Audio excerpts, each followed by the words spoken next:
नमस्कार। आज हम आपके लिए लेकर आए हैं गोपा अष्टमी की व्रत की कथा। गोपा अष्टमी कब है, इसकी पूजा की विधि क्या होती है और इस गोपा अष्टमी व्रत का क्या महत्व है, इसके बारे में इस वीडियो में संपूर्ण जानकारी दी जाएगी। कार्तिक माह के शुक्ल पक्ष की अष्टमी तिथि की जो शुरुआत है वह इस बार 8 नवंबर को रात 11:56 से हो रही है। जो इस तिथि का जो समापन है वो अगले दिन 9 नवंबर को रात 10:45 पर होगा। तो गोपा अष्टमी का जो पर्व है उसे 9 नवंबर को मनाया जाएगा।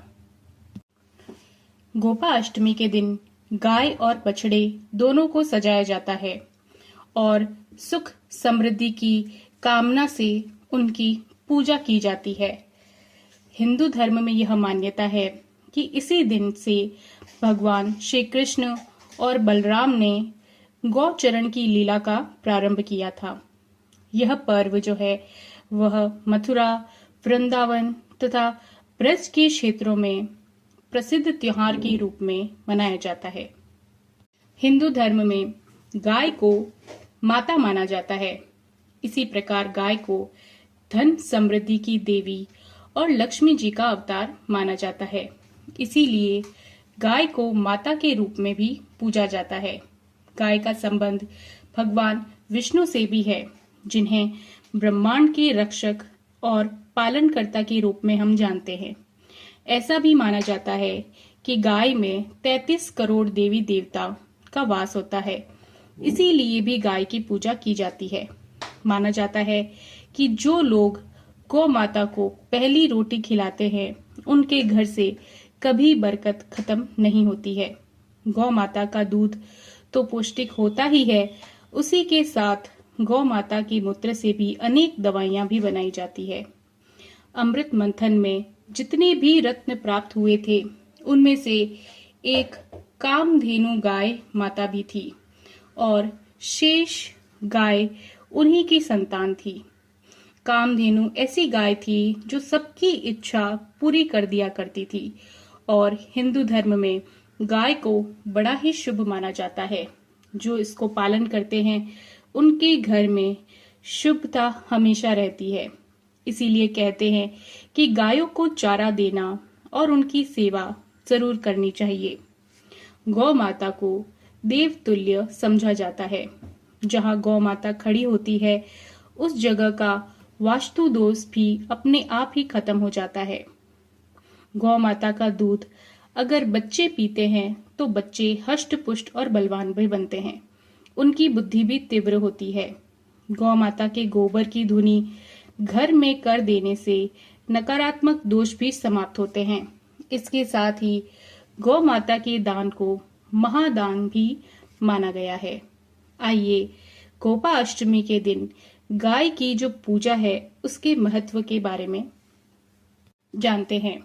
गोपा अष्टमी के दिन गाय की पूजा का बहुत महत्व है। यह कहा जाता है कि इस दिन गाय माता की आराधना करने से जीवन में नवग्रहों के दोष दूर हो जाते हैं और धन संकट की समस्या भी दूर हो जाती है।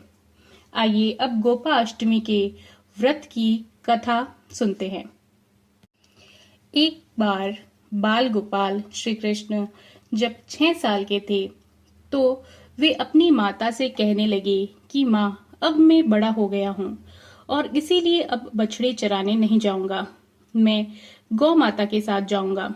यशोदा ने यह बात नंद बाबा पर डालते हुए कहा कि अच्छा ठीक है, लेकिन एक बार अपने बाबा से भी पूछ लो। तब भगवान कृष्ण नंद बाबा के पास गए और कहने लगे कि अब मैं बछड़े नहीं बल्कि गाय के साथ जो है वो चराने जाया करूंगा। नंद बाबा ने उन्हें बहुत समझाने की कोशिश की, लेकिन कृष्ण की हट के आगे उनकी एक नहीं चली। फिर नंद बाबा ने कहा कि ठीक है, लेकिन पहले जाकर पंडित जी को बुलाकर लाओ ताकि उनसे गौचारण के लिए शुभ मुहूर्त का मैं पता लगा सकूं। बाल गोपाल दौड़ते हुए पंडित जी के पास में गए और उनसे कहा कि पंडित जी, आपको नंद बाबा ने गौचारण का मुहूर्त देखने के लिए घर पे बुलाया है। साथ ही बाल गोपाल ने यह भी कहा कि आप आज ही शुभ मुहूर्त बताना, तो मैं आपको बहुत सारा माखन दूंगा।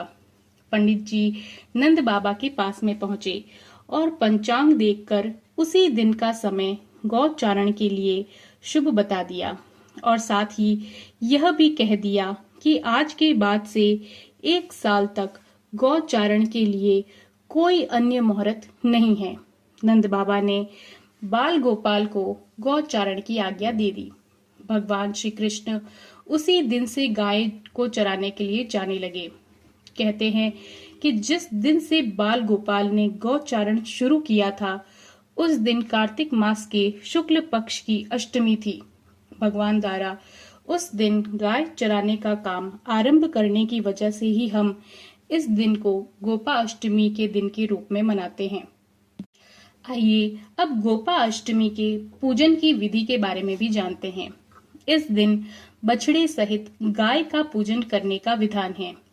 इस दिन प्रातः काल उठकर नित्य क्रम से निवृत्त होकर स्नान करते हैं।